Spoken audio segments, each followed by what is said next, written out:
আজকে তুমি কত কষ্ট করেছো আমার জন্য, ইসলামের একজন সৈনিক হয়েছো রে বেলাল। আজকে তুমি যা চাইবা আমি তোমার সেটাই দেব।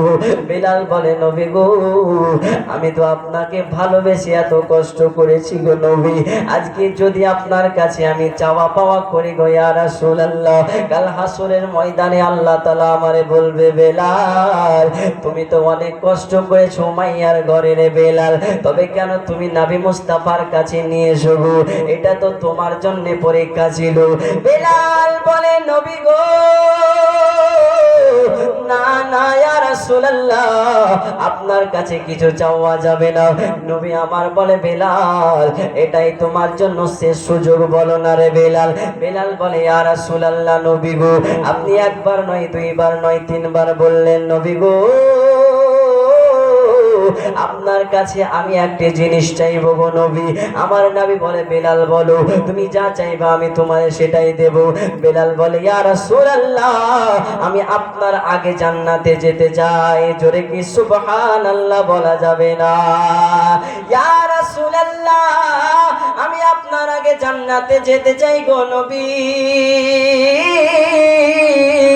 নবী আমার বলে বেলাল রে, আজ পর্যন্ত কোন সাহাবায়ে কিরাম, কোন আলেম ওলামা, কোন সাহাবায়ে কিরাম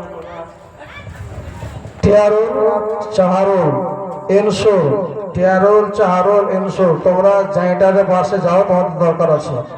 চাহারুল, টিয়ারুল এবং ইনসুল তোমাদের জায়গাটার দায়িত্ব দেওয়া হয়েছে, তোমরা জায়গাটার কাছে যাও, তোমাদের দরকার রয়েছে।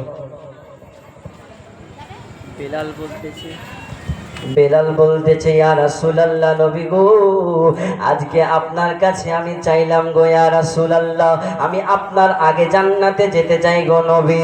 আমার নবী বলে বেলাল, আমি নবী মুস্তাফা আজ পর্যন্ত কোন পয়গম্বর জান্নাতের মাঝে যাই নাই, কোন সাহাবায়ে কিরাম জান্নাতের মাঝে যাই নাই। বেলাল মেরাজে আমি নবী মুস্তাফা গিয়েছিলাম জান্নাতের মাঝে গো। ও বেলাল, আমি নবী মুস্তাফা জান্নাতও দেখেছি জাহান্নামও দেখেছি। বেলাল আমার নবী যখন মেরাজে গিয়েছিলেন, হঠাৎ যেদিন ফিরে আসলেন এই দুনিয়ার মাঝে, সিদ্দিক আকবর বলে ইয়া রাসূলুল্লাহ, জান্নাতের মাঝে তুমি আপনি কি দেখেছেন গো ইয়া রাসূলুল্লাহ? আমার নবী বলে সিদ্দিক আকবর, বেলাল রাদিয়াল্লাহু তাআলা আনহু, আমার বেলালকে তোমরা একটু ডেকে নাও না গো। বেলাল রাদিয়াল্লাহু তাআলা আনহু নবীজির কাছে আসলেন। বেলাল মেহেরবানি করো না রে বেলাল, আমি জান্নাতের মাঝে দেখলাম কোন আজ পর্যন্ত সাহাবী যায় নাই, জান্নাতের মাঝে কোনো ওলিও যায় নাই। বেলাল তোমার পায়ের শব্দ, তোমার কদমের আওয়াজ জান্নাতের মাঝে শোনা যায়। জোরে কি সুবহানাল্লাহ বলা যাবে না? বেলাল বলে ইয়া রাসূলুল্লাহ,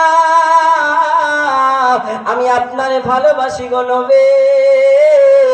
নবী আমার বলে বেলাল গো, তুমি মেহেরবানি করে বলো না রে বেলাল, তুমি কি এমন আমল করো রে বেলাল যার কারণে তোমার জান্নাতে, তোমার কদমের আওয়াজ জান্নাতে শোনা যায় রে বেলাল? বেলাল বলে নবী গো,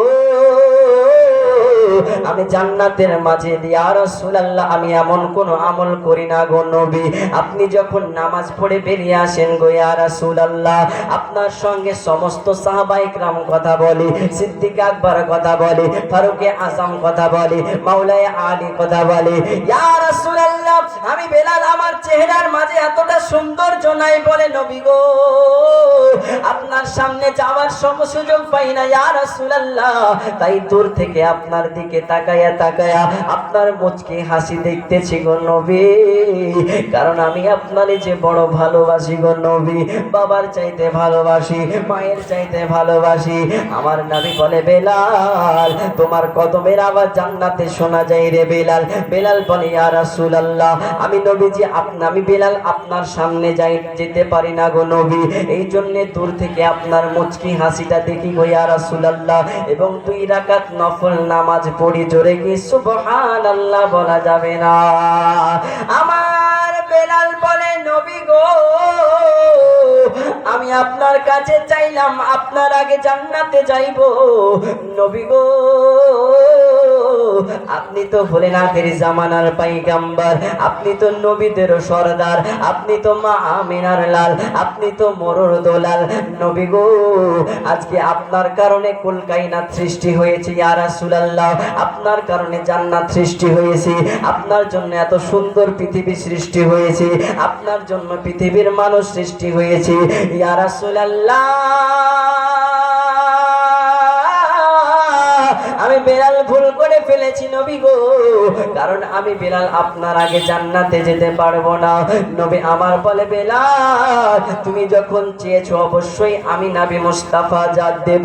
নবী আমার বলে বেলাল গো শুনে নাও, কাল হাসরের ময়দানে মিজানের ময়দানে সমস্ত উম্মতের যখন মাফ নেওয়া হবে, কার কতটা গুনাহ নেওয়া হবে মাফ করা হবে, যখন তারা জান্নাতে যাবে আমি নবী মুস্তাফা সবার আগে আগে যাব।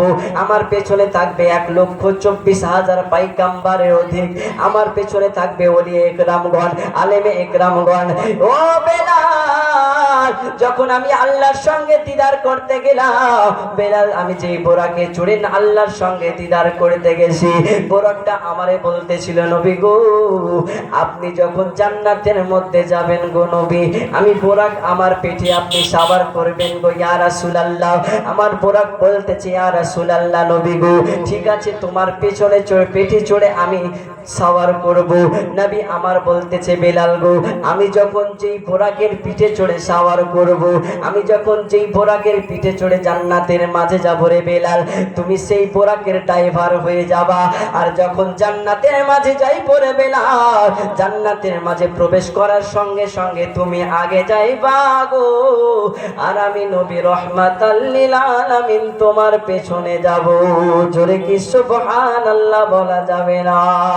সিদ্দিক আকবর নবীকে ভালোবেসেছেন, সালমান ফারসি নবীকে ভালোবেসেছেন।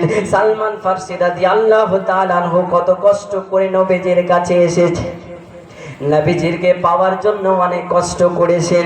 সিদ্দিক আকবর ফারুক আযম সমস্ত সাহাবায়ে কেরাম কত কষ্ট করেছেন নবীর জন্য গো। যেই নবীজি উম্মতের জন্য কান্না করেছেন, উম্মতের জন্য দোয়া করেছেন, এমনকি মদিনার সরজমিনে নবী এখনো পর্যন্ত কান্না করে, উম্মতি উম্মতি উম্মতি বলে কাঁদে। নবী আমার উম্মতের বড় ভালোবাসে গো। আল্লাহ পাক বলে আমার নবীরে ভালোবাসলে তুমি কামিয়াব হইয়া যাবা, তুমি অনেক পূর্ণ মুসলমান, তুমি পূর্ণ ইমানদার হয়ে যাবে। আর যতক্ষণ পর্যন্ত নবীরে তুমি ভালোবাসতে না পারবে মুমিন হতে পারবে না। জোরে কি সুবহানাল্লাহ বলা যাবে না? সিদ্দিক আকবর কেমন নবীকে ভালোবেসেছেন, যখন হিজরতের সময় নবী আমার বললেন সিদ্দিক আকবর গো আজ থেকে 6 মাসের মধ্যে আমি মদিনায় রওনা হব, তুমি আমার সাথী হিসাবে রয়ে যাইবা। সিদ্দিক আকবর বলে ইয়া রাসূলুল্লাহ আমি সব সময় রেডি আছি গো নবী, আপনি একবার শুধু ডাক দিবেন। এমন করে সিদ্দিক আকবরকে 6 মাস পরে যখন বাড়ির সামনে গিয়া ডাক দিয়েছে, আবু বকর দরজা খুলে দাও না রে, আমি নবী মুস্তাফা দাঁড়ায়া রইলাম। সঙ্গে সঙ্গে সিদ্দিক আকবর দরজা খুলে লাব্বাইকা ইয়া রাসূলুল্লাহ বলে নবীর কাছে হাজির। নবী গো আমি হাজির হয়েছি ইয়া রাসূলুল্লাহ। আমার নবী বলতেছে সিদ্দিক আকবর শুনে নাও না গো, আজকে তোমারে একটার বেশি 2টা ডাক দেওয়া লাগে নাই, তুমি কি রাত্রি বেলায় ঘুমাই নাই? নবী গো আজ থেকে 6 মাস পর্যন্ত আমি সিদ্দিক আকবর কখনো চোখের পাতা বুঝি নাই। এটা হলো সিদ্দিক আকবরের প্রেম। মদিনায় যখন হিজরত করেছেন নবী মুস্তাফা, যেতে যেতে যেতে যেতে 450 কিলোমিটার দূর নবী আমার 2 দিন থেকে চলতেছেন মদিনার রাস্তায়। মদিনাতে সিদ্দিক আকবরকে নিয়ে হিজরত করতেছে। এমন তো অবস্থায় নবী আমার বলতেছে, আবু বকর শুনে নাও না গো, আমি নবী মুস্তাফা আমার তৃষ্ণা পেয়েছে গো। ও সিদ্দিক আকবর আজ 2 দিন থেকে আসতেছি গো মক্কা থেকে, কোনো খাবারও খাই নাই, কোনো পানিও খাই নাই। সিদ্দিক আকবরকে নবী আমার বলতেছে, ও সিদ্দিক আকবর, ও আবু বকর আমার তৃষ্ণা পেয়েছে, একটু কি পানি পান করতে পারা যাইবে না নাকি বলো? সিদ্দিক আকবর চোখের পানি ছেড়ে ছেড়ে কান্না করে, নবী গো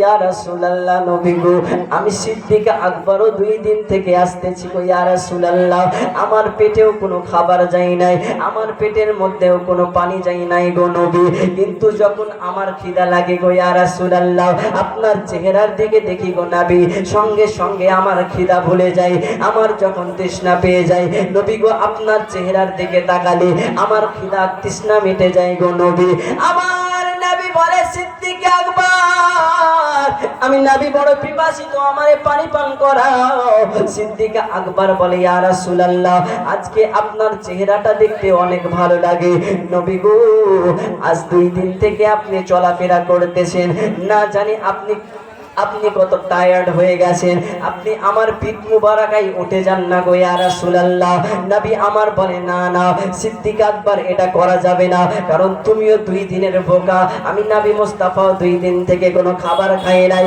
ও সিদ্দিক আকবর সামনের দিকে তাকায়া দেখো কোনো বাড়ি ঘর দেখা যায় না নাকি আমার নবী মুস্তাফা সিদ্দিক আকবরকে নিয়ে মদিনার রাস্তায় কিছু দূর চলে গেলেন দেখে সাইডের দিকে শুধুই জঙ্গল দেখা যায় এই দিকেও জঙ্গল দেখা যায় কোনো বাড়ি দেখা যায় না কোনো জায়গাও দেখা যায় না আমার নবী মুস্তাফা আবু বকরকে নিয়ে চলতেছেন রাস্তার মাঝে গো হঠাৎ করে একটা কুড়ো ঘরের দিকে নজর গিয়েছে যেই কুড়ো ঘরটা ছিল একজন ইহুদির জোরে বলুন সুবহানাল্লাহ আমার আবু বকর বলে নবী গো সামনে একটা বাড়ি দেখা যায় গো নবী ওই বাড়িতে দেখুন না একজন মা বসে আছে গো ইয়া রাসূলুল্লাহ নিশ্চয় সেই বাড়ির মধ্যে আমরা খাবার খেতে পারি নবী আমার সমস্ত কিছু জানেন তবু বলে সিদ্দিক আকবর চলো আমরা সেই বাড়িটারে রওনা দিই জঙ্গলের মাঝে একটা বাড়ি দেখা যায় যেই বাড়িটা ছিল একটা ইহুদি মা জননী ছোট্ট বাচ্চাকে নিয়ে বসে আছেন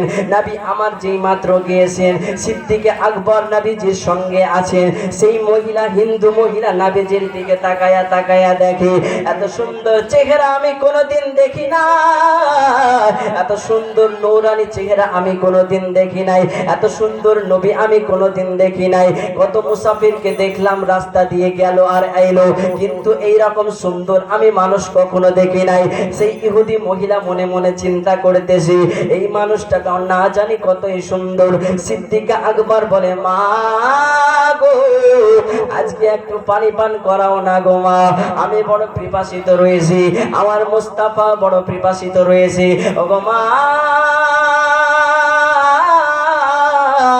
চাইয়া দেখো না গো মা আসমানের চন্দ্রতে দাগ রয়েছে কিন্তু নবীজির চেহারার মাঝে কোনো দাগ নাই ওগো জননী আজকে চাইয়া দেখো না নবী রহমাতাল লিল আলামিন কি যিনি ইসলাম প্রচারে করে মদিনার দিকে রওনা দিয়েছে গো মা যিনি বলেন আখেরি জামানার পয়গম্বর গো মা এই ইহুদি বলতেছে হুজুর আমি হলাম গরিব মানুষ আমার ঘরের মধ্যে কোনো খাবার নাই আমার ঘরের মধ্যে কোনো পানি নাই গো সিদ্দিক আকবর চোখের পানি ছেড়ে ছেড়ে কান্না করে মা গো আজকে চাইয়া দেখো না নবীর দিকে গো যে নবীর তৃষ্ণা পেয়েছে গো মা আমি সহ্য করতে পারি না গো মা একটু পানি পান করাও না গো মা মা বলে না না আমার বাড়িতে কোনো পানি নাই আমি হলাম গরিব মানুষ তবে আপনাদেরকে আমার ভালো লেগেছে আপনি একটু আরাম করুন একটা বাবা একটা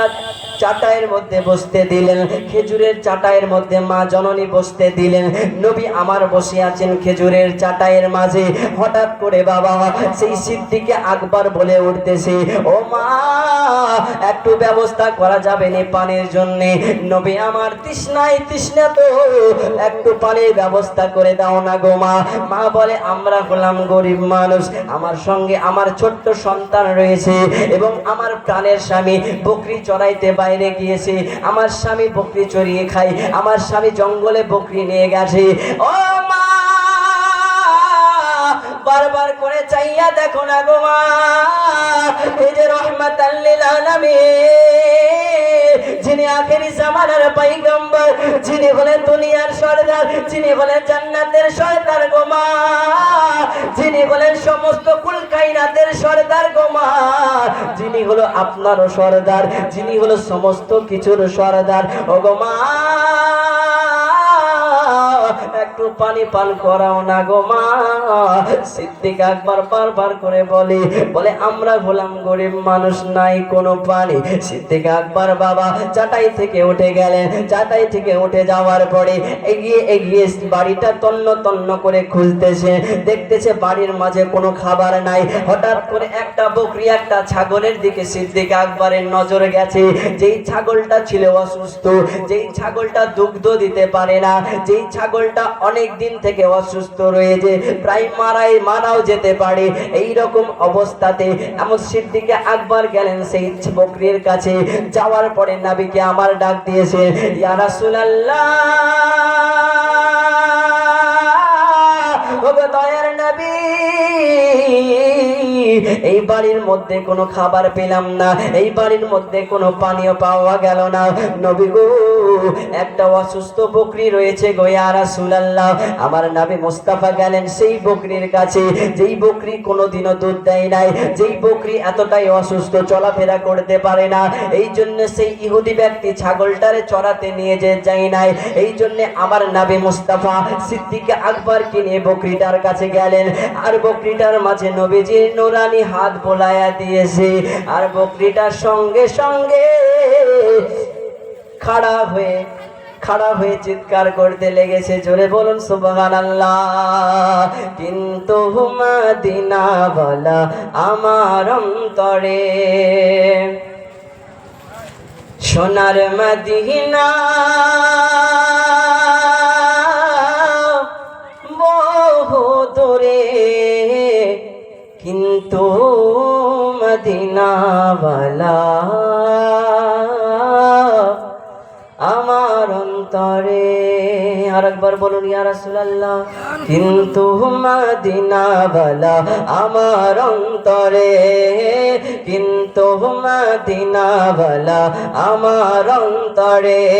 আমার মন কান্দে রে, আমার প্রাণ কান্দে রে, ওই মদিনায় কবে যাব মন মানে না রে, ওই মদিনায় কবে যাব মন মানে না রে।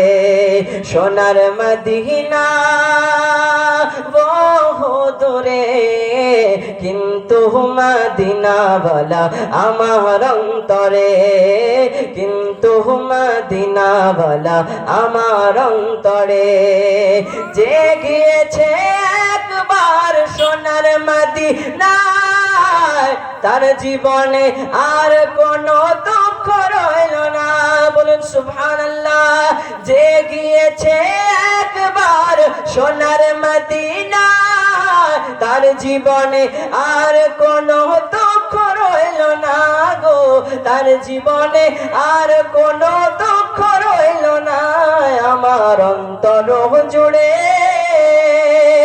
মদিনায় আছে রে, মদিনা মদিনা বলে জিকির করে রে, মদিনা মদিনা বলে জিকির করে রে। সোনার মদিনা বহু দূরে, কিন্তু মদিনা ওয়ালা আমার অন্তরে। রাসূল তুমি শুনছো গো আমার ফরিয়াদ, চুমু খেতে বাড়িয়ে দাও নুরানি দুই হাত। বলুন ইয়া রাসূলুল্লাহ। রাসূল তুমি শুনছো গো আমার ফরিয়াদ, চুমু খেতে বাড়িয়ে দাও নুরানি দুই হাত, চুমু খেতে বাড়িয়ে দাও নুরানি দুই হাত। আমার অন্তর জুড়ে মদিনায় আছে রে, মদিনা মদিনা বলে জিকির করে রে। আমার মন কান্দে রে, প্রাণ কান্দে রে, মদিনা মদিনা রে, মদিনা বলে জিকির করে রে। আল্লাহুম্মা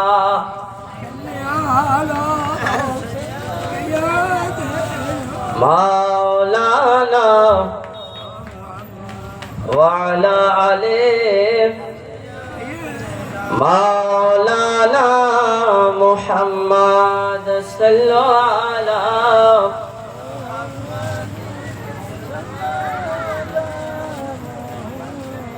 हर दम ज़बान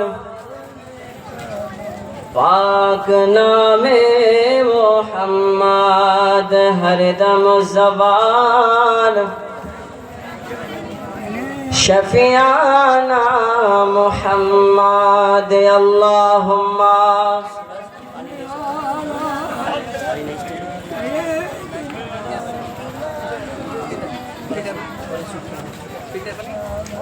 वाला आले सय्यिदिना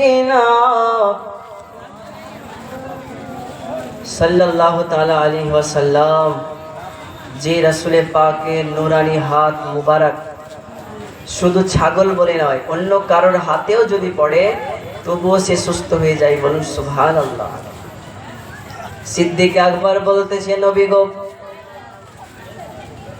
আজকে আপনি আপনার নূরানি কদম যেই ছাগল ছানাটার হাতের মধ্যে দিয়েছেন, সঙ্গে সঙ্গে ছাগল ছানাটা সুস্থ হয়ে গেছে। সেই বুড়ি মহিলা বলতেছে, হুজুর এটা আমি কি দেখলাম? নবীর প্রতি আরো বিশ্বাস জেগে গেছে। ওগো সিদ্দিক আকবর, ওগো হুজুর মেহেরবানি করে বলো না গো ইনি কে? ইনি হলেন আখেরি জামানার পয়গম্বর। ওগো মা, আজকে দুগ্ধ পান করার জন্য তোমার ছোট্ট সন্তানকে দুগ্ধ পান করাইবো, তোমারে আজকে দুগ্ধ পান করাইবো, তোমার প্রাণের স্বামীরে আজকে দুগ্ধ পান করাইবো গো মা। তোমার ঘরের মধ্যে যতটা পাতিলা আছে নিয়ে এসো না গো। সিদ্দিক আকবর এক এক করতে করতে সমস্ত ঘরের পাতিলার মধ্যে দুগ্ধ দুয়ে দুয়ে সমস্ত কিছু লোড হয়ে গেছে। ও গো মা, তোমার বকরি কোনোদিন দুগ্ধ দেয় না, কিন্তু তোমার বকরি আজ থেকে দুগ্ধ দেওয়া আরম্ভ করবে। যতদিন পর্যন্ত তোমার বকরির মৃত্যু না হবে ততদিন পর্যন্ত তোমার বকরি দুগ্ধ দিতে থাকবে। সঙ্গে সঙ্গে নবী মুস্তাফা দুগ্ধ পান করেছেন, সিদ্দিক আকবর দুগ্ধ পান করেছেন, মা এবং সন্তানও পান করেছে। এবং নবী মুস্তাফা বিদায় নিয়া গো ওই মদিনার দিকে রওনা দিয়ে দিয়েছে। হঠাৎ করে সেই মহিলা পেছন পেছন নবীজির দিকে তাকায়া তাকায়া দেখে, এত রহমতের নবী আমি কোনোদিন দেখি না। সেই রহমতের নবীর দিকে তাকাইলে খোদা বলে যায়, যেই নবী রহমতের নবীর দিকে তাকাইলে বিমার ভালো হয়ে যায়, অসুস্থ শরীর সুস্থ হয়ে যায়। না নাই অন্য কেউ হতে পারে না, নিশ্চয় আল্লাহর পয়গম্বর হবে। যখন সন্ধ্যা লেগে গেছে, সেই বুড়ি মহিলার স্বামী বাড়ির মধ্যে এসেছেন। আসার পরে বলতেছে, প্রাণের বিবি গো, কি ব্যাপার কি ব্যাপার কে ব্যাপার? ব্যাপারটা তো আমি বুঝতে পারলাম না। আজকে আমাদের ঘরের মধ্যে এত খুশবু কেন? আজকে আমাদের ঘর থেকে কেন মিশকে আম্বার আর সুগরান পাওয়া যায়? বলে, প্রাণের স্বামী গো। স্বামী বলতেছে, বিবি রে, আজকে ঘরের মধ্যে কতগুলা বকরি কতগুলা ছাগল যেগুলানে পেশাব করেছে, যেগুলানে পায়খানা করেছে, এই জন্যে এতটাই সেন্ট এতটাই গন্ধ, যার কারণে ঘরের মধ্যে থাকতে পারা যায় না। কিন্তু প্রাণের বিবি গো, আজকে কি ব্যাপার? বাড়ির মধ্যে মনে হচ্ছে এত সুন্দর খুশবু এসেছে, যেই খুশবুটা আমি আগে কখনো পাই নাই। বলতেছে, প্রাণের স্বামী গো, মক্কা থেকে একজন এসেছে, যিনি হলেন আখেরি জামানার পয়গম্বরে আযম, যিনি হলেন মা আমিনার লাল, যিনি হলেন মোরর দোলাল। ওগো প্রাণের স্বামী, উনি হলেন আখেরি জামানার পয়গম্বর গো, যিনাকে বাগে সালাম জানাই, যিনাকে পাহাড়ে সালাম জানাই, যিনাকে মেঘমালায় এসে সালাম জানাই, যিনাকে গাছে এসে সালাম জানাই। ওগো প্রাণের স্বামী, সেই নবী রহমাতাল লিল আমার বাড়িতে এসেছে। বলে, বিবি গো, আমি শুনেছিলাম আখেরি জামানার পয়গম্বর যখন এই মদিনাতে যাবে তখন তোমার সঙ্গে সাক্ষাৎ হবে। ও প্রাণের বিবি, কালেমা কেন তুমি পড়ো নাই? বলে, প্রাণের স্বামী গো, আপনার জন্য ভয়ে আমি কালেমা পড়তে পারি নাই। প্রাণের স্বামী বলতেছে, বিবি গো, অন্য দিন গিয়ে নবীজি কাছে আমরা কালেমা পড়ে আসবো। জোরে বলুন সুবহানাল্লাহ। কত প্রেম, কত ভালোবাসা, কত মায়া। এই পৃথিবীটা একটা মায়া। আমি যেখানেই প্রোগ্রামে যাই একটা কথা বলি, পৃথিবীটা হলো মায়া। কত মায়ার পৃথিবী, আমার আল্লাহ রাব্বুল আলামিন বলতেছেন আল্লাযী খলাকাকা ফাসাওয়াকা ফাআদালাক ফি আইয়ি সূরাতিন মা শাআ রাক্কাবাক। আল্লাহ বলে সাদের পৃথিবী আমি আল্লাহ এত সুন্দর করে বানিয়েছি, মানুষ জাতিকে আমি আল্লাহ তার চাইতে অনেক সুন্দর বানিয়েছি। জোরে বলুন সুবহানাল্লাহ। আল্লাহুম্মা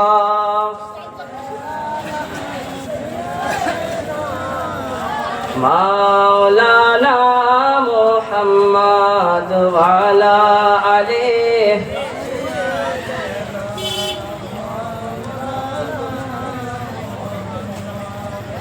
সাল্লু আলা মুহাম্মাদিন।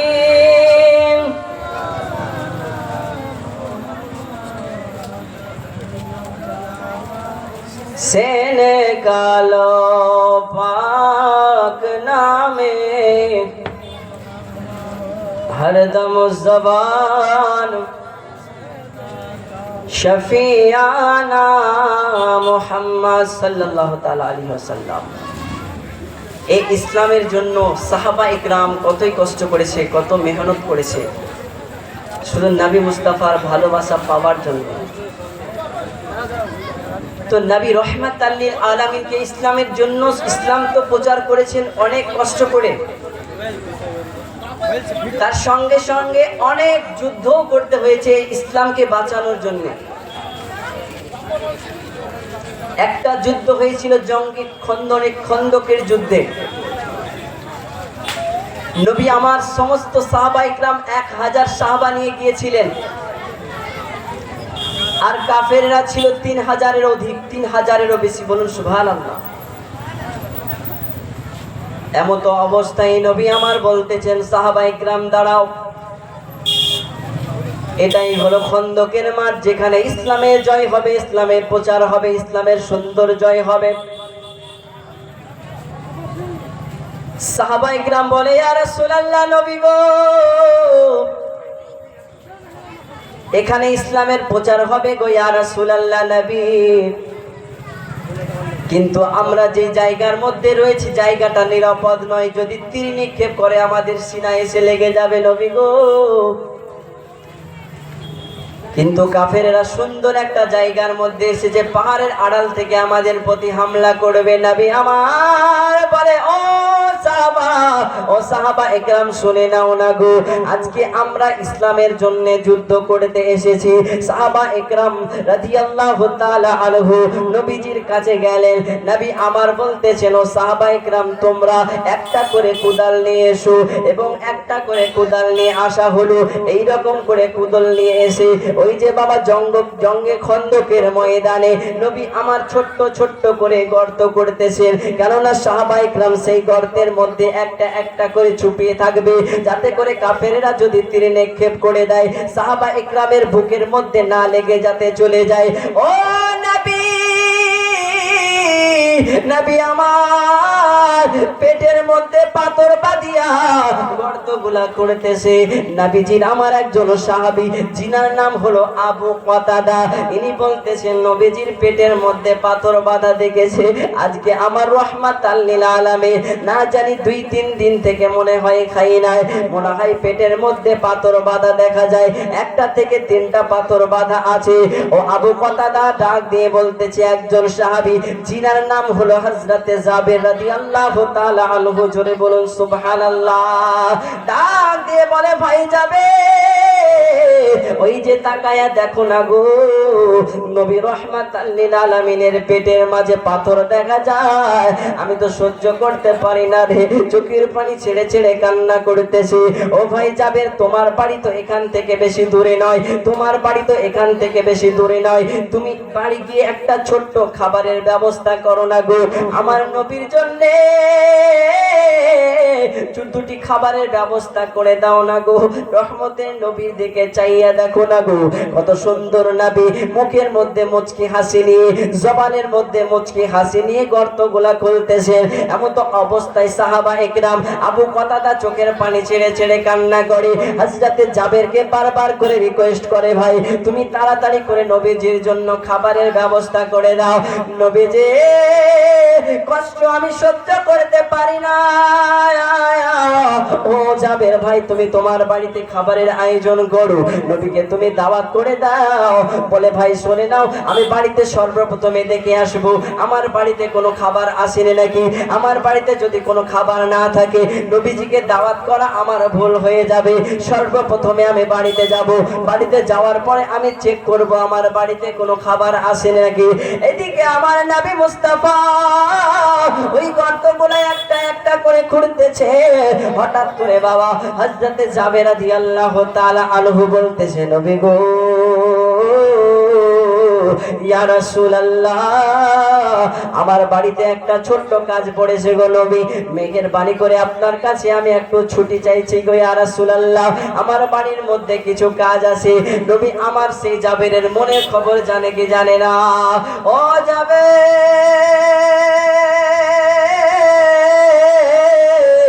তুমি যাইবা বাড়ির মাঝে গো, আমি নবী তো তোমার মনের খবর বলতে পারি। জাবের রাদিয়াল্লাহু তাআলা আনহু মুচকি একটা হাসি দিয়া বাড়ির মধ্যে আসলেন। বাড়ির মধ্যে এসে বলতেছে, প্রাণের বিবি গো, একটা কথা শুনে নাও না গো, ওই জঙ্গে খন্দকের ময়দানে আজকে আমরা দেখলাম কাফেররা হচ্ছে 30,000, আমরা সাহাবা ইকরাম হলাম 1000। সাহাবা ইকরামের মধ্যে দেখলাম ওই কাফেররা সুন্দর সুন্দর জায়গাগুলো নিয়েছে, কিন্তু আমরা সাহাবা ইকরাম কোনো জায়গা পাই নাই বলে নবী আমার কোদাল দিয়ে খুঁড়ে খুঁড়ে ছোট্ট ছোট্ট করে গর্ত বানিয়ে দিয়েছে। এক একটা সাহাবা এক একটার গর্তের মধ্যে থাকবে। প্রাণের বিবি গো, নবী রাহমাতাল লিল আলামিনের পেটের মাঝে পাথর দেখা যায়। আবু কতাদা চোখের পানি ছেড়ে ছেড়ে কান্না করেছে, আমি জাবেরও সহ্য করতে পারি না। ও প্রাণের বিবি মেহেরবানি করে বলো না গো, আজকে ঘরের মধ্যে কোনো খাবার আসেনি, আমার নবীজিকে খাওয়াবো। এদিকে প্রাণের বিবি যাতে জাবের রাদিয়াল্লাহু আনহুকে বলতেছেন, প্রাণের স্বামী গো, ঘরের মধ্যে কোনো খাবার নাই গো প্রাণের স্বামী, মনে হয় 2 কেজি গম রয়েছে, এই গম থেকে মনে হয় কয়েকটি রুটি বের হবে, সেটা দিয়ে নবী মুস্তাফাকে দাওয়াত করা যেতে পারে। কিন্তু প্রাণের স্বামী গো,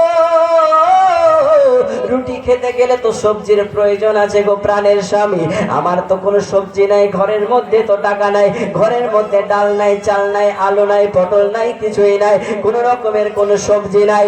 প্রাণের স্বামী বলে, বিবি রে, আমাদের একটা 6 মাসের ছোট্ট ছাগল ছানা রয়েছে, ও প্রাণের বিবি, আমার সেই ছোট্ট ছানাটারে জবাই করে যেইটুকু মাংস হবে, যেইটুকু গোশত হবে গো, আমার নবীজিকে দাওয়াত করে আমি খাবার খাওয়াবো।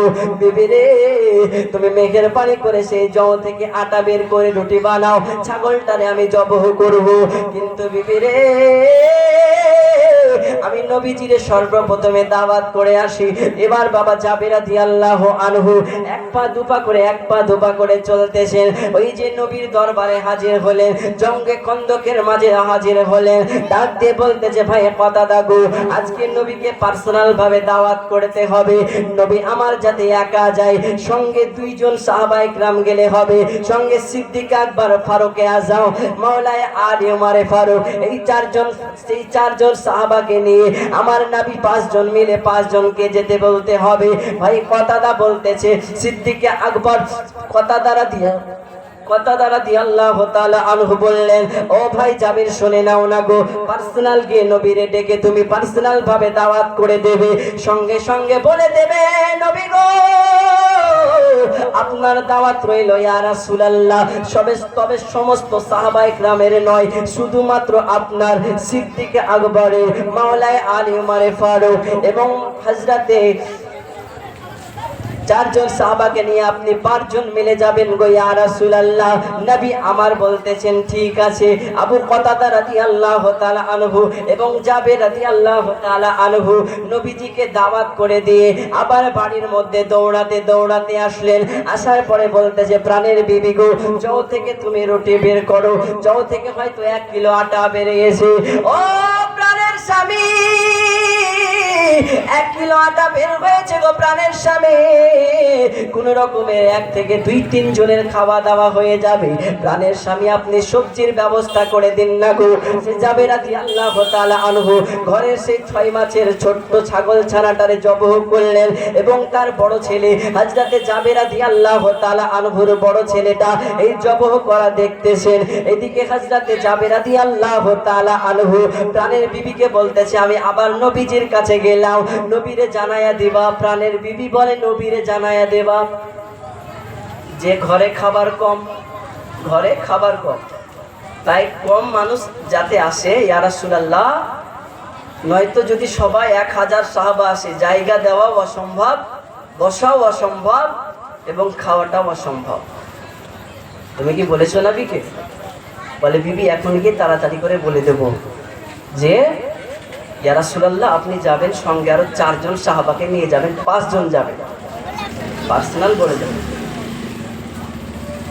হযরতে আবু কতাদা হযরতে জাবের রাদিয়াল্লাহু তাআলা আনহু বিবির কথা শুনে গোশত বানায়া দিয়া বিবির হাতে দিয়া চলতেছেন নবীজির কাছে জঙ্গে কন্দকের মাঝে। নবী গো ইয়া রাসূলুল্লাহ একটা কথা বলার ছিল নবী, তবে পার্সোনাল গো ইয়া রাসূলুল্লাহ। নবী আমার পার্সোনাল একটা সাইডের মধ্যে আসলেন, নবীকে বলতেছে নবী গো বাড়ির মধ্যে অতটা খাবার নাই, অতটা সবজি নাই গো ইয়া রাসূলুল্লাহ, আপনি এবং 4 জন সাহাবী যাবেন 5 জন। নবী আমার মুচকি হাসি দিয়ে বলতেছেন জাবের শুনে নাও, তুমি যে সবজিটা পাকাইবা, গোশত রান্না করবা, গোশতটা যখন রান্না করবা সেই গোশতটা চুলার উপরেই রাখবা, চুলা থেকে নিচে নামাবা না। মাদারুন নবুওয়াত কিতাবের মধ্যে আসতেছে নবী আমার বলে দিলেন জাবের সেই গোশতটারে তুমি নামাইবা না, এবং যেই রুটিগুলা বানিয়েছে আমি নবী মুস্তাফা যতক্ষণ পর্যন্ত না যাব ততক্ষণ পর্যন্ত রুটিও যাতে না বানাই, আমি নবী মুস্তাফা গিয়ে গরম গরম খাবো। জোরে বলুন সুবহানাল্লাহ। জাবের রাদিয়াল্লাহু তাআলা আনহু আমার নবীকে বলে দিলেন ইয়া রাসূলুল্লাহ গো খাবার কম রয়েছে গো নবী, মেহেরবানি করে আপনারা অনেকজন যাবেন না, মাত্র 4 জন সাহাবা ইকরামকে নিয়ে যাবেন। আমার নবী বললেন ঠিক আছে যাবে, একটা কথা শুনে নাও না গো, তুমি যখন চলে যাইবা গো যাওয়ার সময়তে বাড়ির মধ্যে জায়গাটা একটু বড় করে বানাইবা এবং আমি নবী মুস্তাফা গিয়ে সমস্ত কিছু দেখে নেব। এইদিকে হযরতে জাবের রাদিয়াল্লাহু তাআলা আনহুর বাড়িতে যে বড় ছেলেটা ছাগল জবাহ করে দেখেছিল তার একটা ভাই ছিল হযরতে জাবেরের সন্তান। ছোট্ট সন্তানটা বড় ভাইকে বলতেছে ভাইয়া রে আমাদের যে ছোট্ট ছাগলটানা ছিল সেই ছোট্ট ছাগল ছানাটাকে আমার আব্বাজান কেটে গোশত বানায়া দিয়েছে। ছোট্ট সন্তানটা বলে ভাই আজকে আমার ছাগল ছানাটারে কেমন করে জবাহ করলো গো, মেহেরবানি করে আমারে একটু দেখায়া দাও না গো, আমারে একটু দেখায়া দাও না গো, কেমন করে আমার ছোট্ট ছাগল ছানারে জবাই করেছে। বলতেছে তোমার ছাগল ছানারে কেমন করে জবাহ করেছে শুনে নাও। ঘর থেকে ছুরি নিয়ে গিয়ে বড় ভাই ছোট সন্তানকে ছাগল জবাহ করার মতো করে জবাহ করেছে। বলুন সুবহানাল্লাহ। এই হালাতটা দেখেছেন বড় সন্তান জাবের রাদিয়াল্লাহু তাআলা আনহুর বিবি দেখেছেন যে বড় ছেলে ছোট সন্তানকে জবাহ করতেছে। সেই বড় সন্তানটারে মা ডাক দিয়ে বলে এটা তুমি কি করেছো, আমার ছোট সন্তানকে তুমি জবাহ করে দিয়েছো, তোমারে আমি ছাড়বো না গো। এইটা প্রাণের মধ্যে একটা ভয় নিয়ে ছোট্ট সন্তানটা বড় সন্তানটা বাবা এদিক থেকে ওই দিক ঘোরাফেরা করতে লেগেছে, এই দিক থেকে ওই দিক ছোটাছুটি করতেছে, কেননা মনে মনে চিন্তা করতেছে আমি তো আমার ছোট ভাইকে জবাহ করে দিয়েছি, না জানি আমার মা আমারে কতইটা মারবে, না জানি আমার মা আমারে মেরে ফেলতে পারে গো। এইদিকে ছোট সন্তানটা বড় সন্তানটা মা পেছন পেছন ধাওয়া করে, বড় সন্তানটা এই দিক থেকে ওই দিকে পালাপালি করতেছে। হঠাৎ করে দেখে ছাদের উপরে চড়ে নিয়েছে বড় সন্তানটা, আম্মা জানো ছাদের উপরে চড়ে নিয়েছে এবং সঙ্গে সঙ্গে ওই বড় ছেলেটা ছাদ থেকেও পড়ে রুহু পারবাজ হয়ে গেছে। 2 জন সন্তান জাবেরের ঘরে ইন্তেকাল হয়েছে। জোরে বলুন না সুবহানাল্লাহ। আল্লাহুম্মা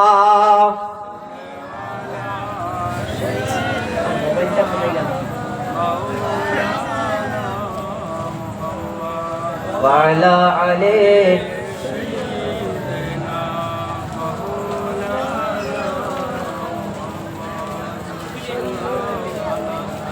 মুহাম্মাদিন সাল্লু আলা জবান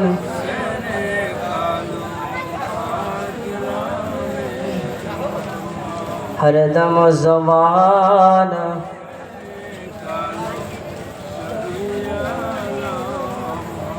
দেখা দাও রাসূলুল্লাহ তুমি ডাকে আসি কো তোমার, বলুন সুবহানাল্লাহ।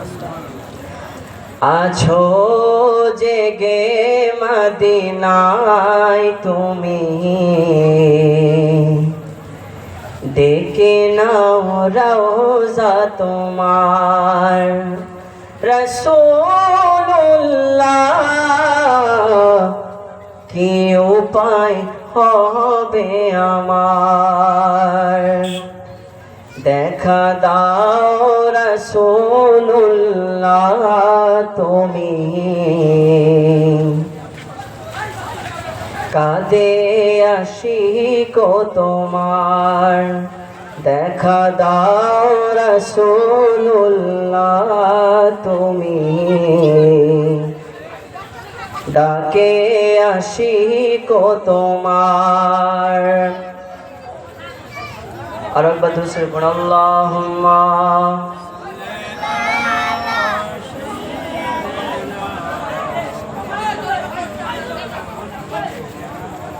وعلى آل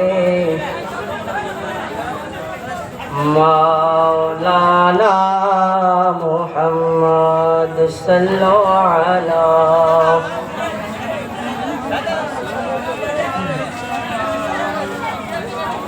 हरदम ज़बान पाक नामे मोहम्मद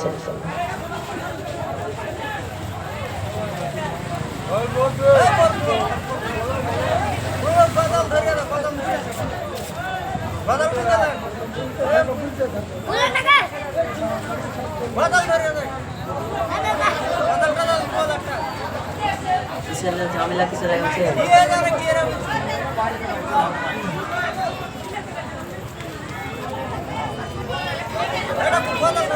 দেখা দাও রাসূলুল্লাহ তুমি,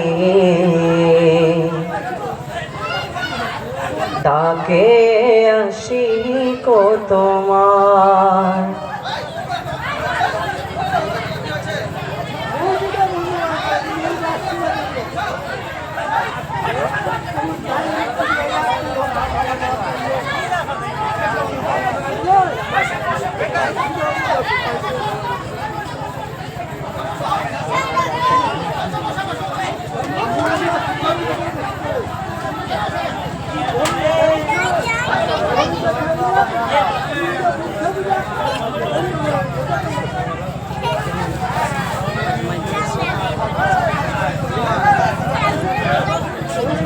চিৎকার করিয়ে না, বসেন সব।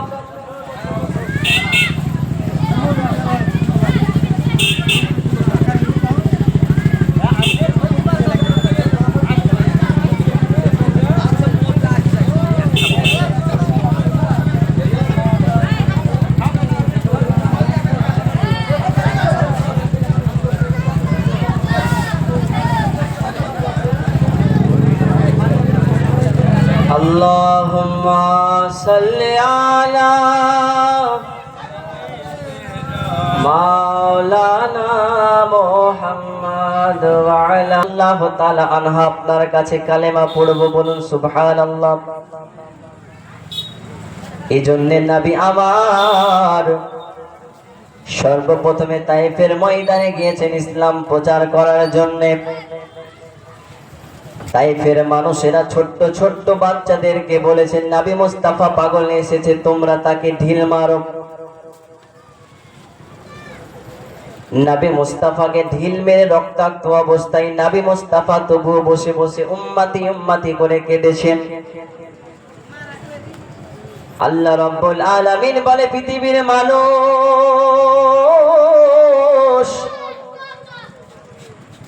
দয়ার নবী রক্তাক্ত অবস্থায় আমার জিবরাইল আলাইহিস সালাম যখন নবীজির কাছে এসেছেন, নবী গো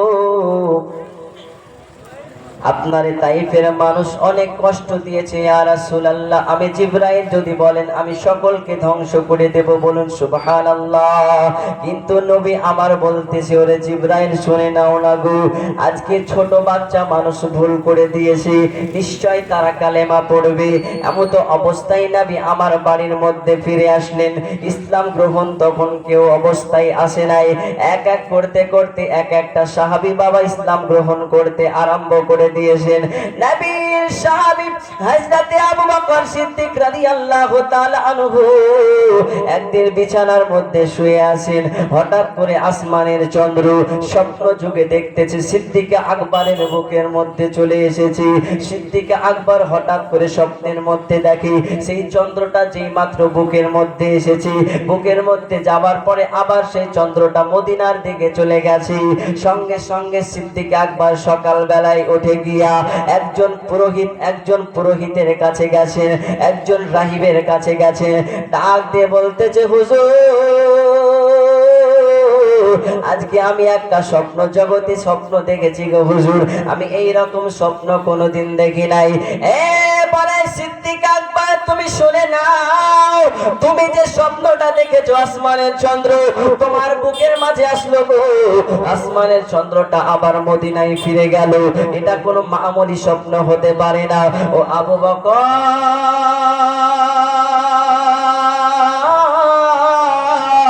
এই স্বপ্নটা এমন স্বপ্ন হইতে পারে গো, তুমি হলেন ইসলামের প্রথম খলিফা, তোমার নাম হলো আবু বকর সিদ্দিক। সেই বাবা পুরোহিত বাবা সে বলতেছে, আমি হলাম তাওরাতের পণ্ডিত, আমি হলাম জবরের পণ্ডিত, আমি হলাম ইনজিল কিতাবের পণ্ডিত, আমি কিতাবের মধ্যে পড়েছিলাম যিনি আখেরি জামানার পয়গম্বর তার প্রথম খলিফা তার নাম হবে সিদ্দিক আকবর। জোরে বলুন সুবহানাল্লাহ। দয়ার নবী 2 হিজরিতে চলে যাও গো মদিনাতে, দয়াল নবী 2 হিজরিতে চলে যাও গো মদিনাতে, সঙ্গে তাহার আবু বকর, সঙ্গে তাহার আবু বকর হলেন রওয়ানা। একবার ডাকো মদিনা যাব সোনার মদিনা, একবার ডাকো মদিনা যাব সোনার মদিনা। ওই মদিনায় জেগে আছে, ওই মদিনায় জেগে আছে হাবিবে রব্বানা, আমার প্রাণের মদিনা, আমার জানের মদিনা। কত হাজি এলো গেল তবু চাই তোমার দিদার, তুলনা নাই ও গো নবী, তুলনা নাই ও গো নবী, হুজুর গো আমার একবার ডাকো মদিনা যাব সোনার মদিনা। আমরা গুনাহগার বলে দূরে দিও না ঠেলে, আল্লাহুম্মা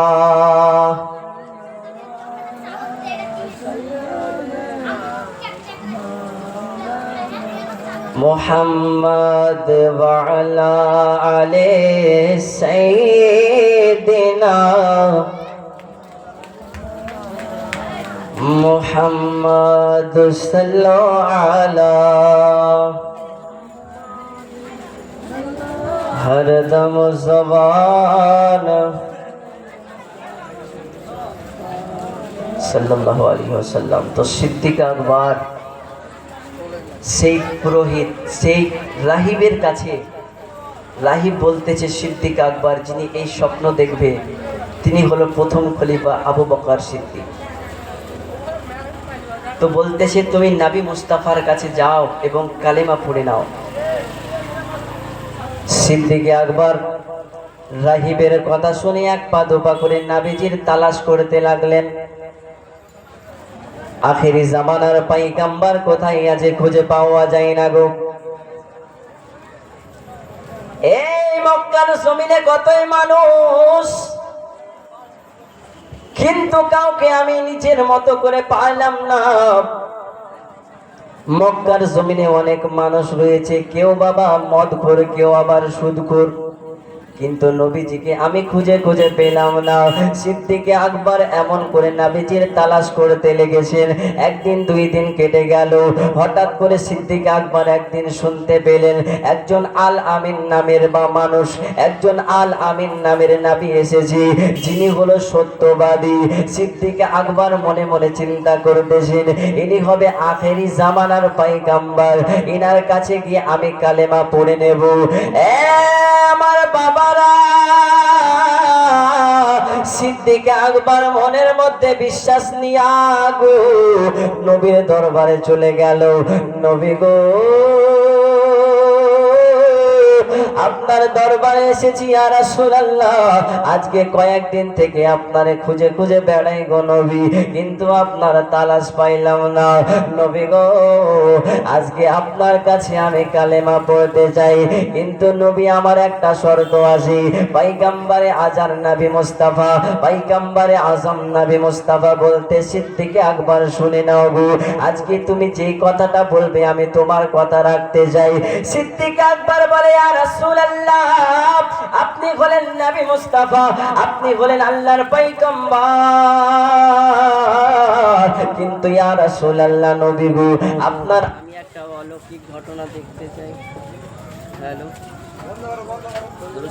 আল্লাহুম্মা সাল্লি আলা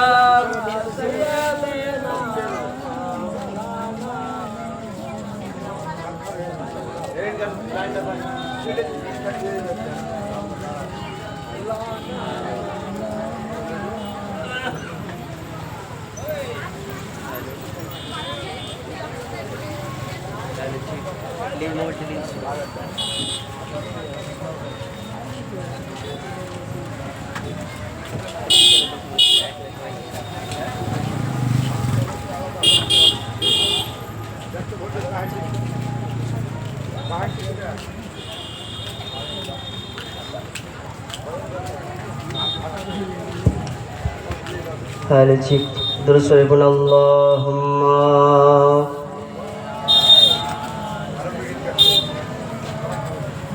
مولانا محمد صلوا على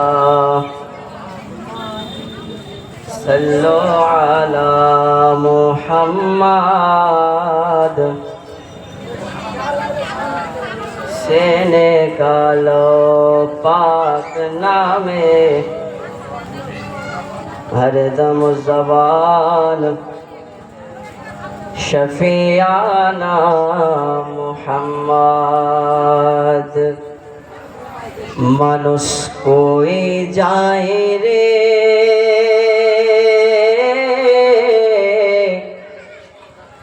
दुनिया छड़िया,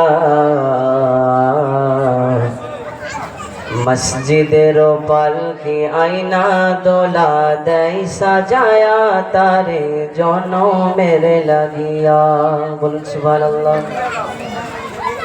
मस्जिदेर पालकी आईना दोला दई सजाया तारे जनमेर লাগিয়া। मानुष कोई जाए रे दुनिया छाड़िया,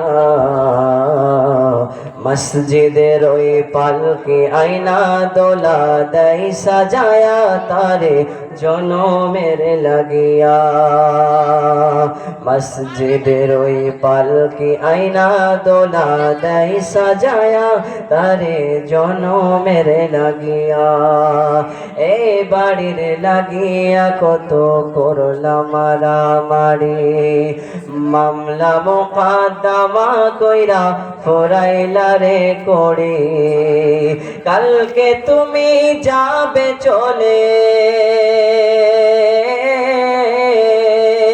কালকে তুমি যাবে চলে সব কিছু ফেলিয়া মসজিদের পালকি আয়না দোলা দেয় সাজায়া তারে জনমের লাগিয়া সিদ্দিক আকবর বলে নবী গো আজকে আপনার কাছে আমি একটি মজেজা দেখতে চাই গো নবী আমার নবী বলতেছে সিদ্দিক আকবর শুনে নাও না গো আজকে তুমি যেই মজেজা দেখেছো তুমি যেই স্বপ্নটা বাড়ির মধ্যে দেখেছো সিদ্দিক আকবর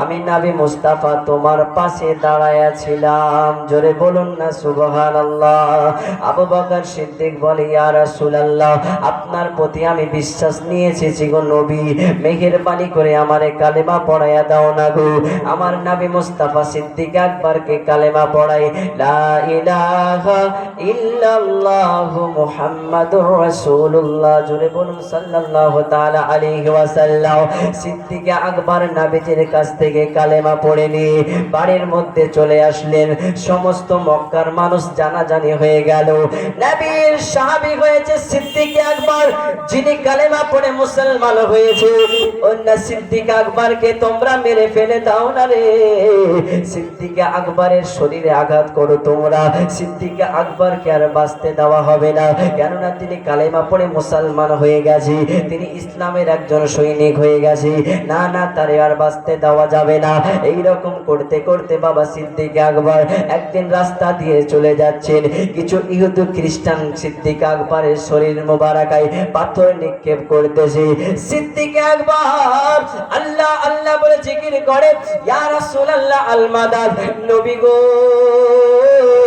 আপনারে আমারে এসে সাহায্য করুন গো ইয়া রাসূলুল্লাহ সিদ্দিক আকবরের শরীর মোবারকায় এত আঘাত করতেছে তবুও কিন্তু ঈমান ছাড়ে না কেন নবীর ভালোবাসা নবীজির ভালোবাসা শুধু তাই না হাবসি বেলালকে উমাইয়া আঘাত করেছিল কত আঘাত করেছিল হাবসি বেলালকে যে বেলাল রাদিয়াল্লাহু তাআলা আনহু গরম মরুভূমির মধ্যে তার পেছনে পেট মুবারকের চামড়াগুলোকে কেটে কেটে আবার নুন হলদি মরিচ মাখিয়ে মরুভূমির বালুর মধ্যে কতই না কষ্ট দিয়েছে এই উমাইয়া নবীজির নাম নিয়েছে বেলাল বলে উমাইয়া নবীজির বেলাল রাদিয়াল্লাহু তাআলা আনহুর জিহ্বা মুবারাকায় কষ্ট দিয়েছে তবু হাবসি বেলাল কিন্তু কালেমা ছাড়ে নাই হাবসি বেলাল ইয়া রাসূলুল্লাহ বলে নারা লাগিয়েছে একদিন নবী আমার বেলালকে বলতেছে বেলাল তুমি তো এত ইসলামের জন্য এত কষ্ট করেছো গো তুমি তো আমারে এত জন্য আমারে ভালোবেসেছো বেলাল তুমি মেঘের পানি করে বলো আমি নবী মুস্তাফা আমার কাছে গিয়ে যাও বেলাল বলে ইয়া রাসূলুল্লাহ নবী গো আপনারে ভালোবেসেছি গেল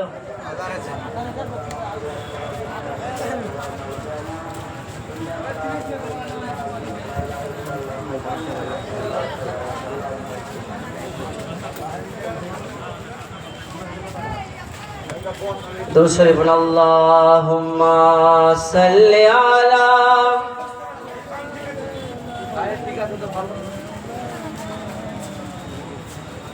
व अला आले सय्यिदिना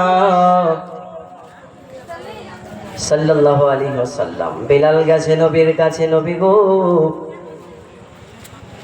ইয়া রাসূলুল্লাহ নবী বেলাল বলে ইয়া রাসূলুল্লাহ আজকে আপনার জন্য আমি কষ্ট করেছি নবী আমার বলে বেলাল তুমি আমার কাছে যা চাইবে আমি নবী মুস্তাফা তোমারে সেটাই দেব বলুন সুবহানাল্লাহ বেলাল বলে ইয়া রাসূলুল্লাহ নবী গো আপনার কারণে আমি উমাইয়ার এত জ্বালাতন সহ্য করলাম গো নবী আমি আপনার কাছে কিছু চাই না গো ইয়া রাসূলুল্লাহ। নবী আমার বারবার করে বেলাল বলে না গো তুমি কি চাও, আমার কাছে কি পেতে পারো, আজকে তুমি যা চাইবা আমি নবী মুস্তাফা তোমারে আমি সেটাই দেব। অন্যান্য সাহাবা ইকরাম বলে বেলাল গো এটা তোমার সুযোগ রয়েছে। হাবিবুল্লাহ যখন বলেছে তুমি নবীজির কাছে যা চাইবে নবী তোমারে সেটাই দেবে। বেলাল বলে ইয়া রাসূলুল্লাহ নবী গো আজকে আপনার কাছে আমি কিছু চাই না গো ইয়া রাসূলুল্লাহ। আমার নবী বলে বেলাল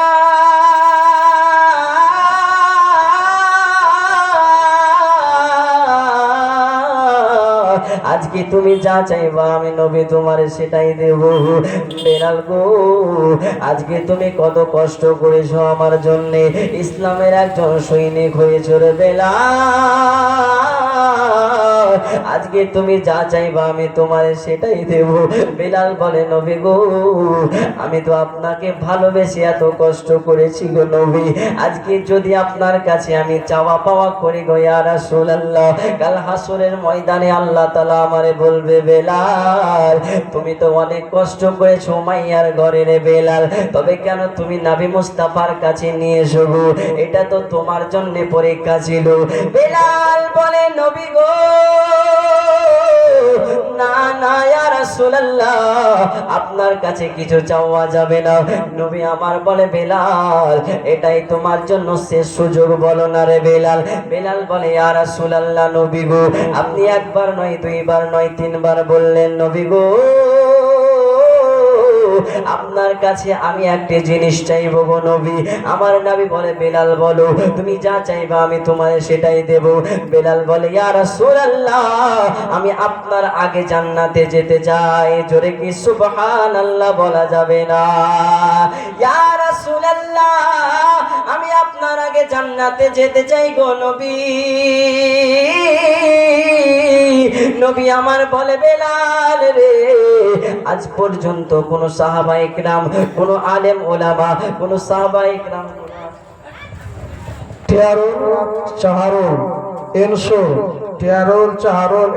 তোমরা জায়গাটার পাশে যাও, তোমাদের দরকার আছে। চাহারুল টিয়ারুল এবং ইনসুল তোমাদের জায়গাটার দায়িত্ব দেওয়া হয়েছে, তোমরা জায়গাটার কাছে যাও, তোমাদের দরকার রয়েছে। বেলাল বলতেছে ইয়া রাসূলুল্লাহ নবী গো আজকে আপনার কাছে আমি চাইলাম গো ইয়া রাসূলুল্লাহ আমি আপনার আগে জান্নাতে যেতে চাই গো নবী। আমার নবী বলে বেলাল আমি নবী মুস্তাফা আজ পর্যন্ত কোন পয়গম্বর জান্নাতের মাঝে যাই নাই, কোন সাহাবা ইকরাম জান্নাতের মাঝে যাই নাই। বেলাল মেরাজে আমি নবী মুস্তাফা গিয়েছিলাম জান্নাতের মাঝে গো। ও বেলাল আমি নবী মুস্তাফা জান্নাতও দেখেছি জাহান্নামও দেখেছি। বেলাল আমার নবী যখন মেরাজে গিয়েছিলেন হঠাৎ যেদিন ফিরে আসলেন এই দুনিয়ার মাঝে সিদ্দিক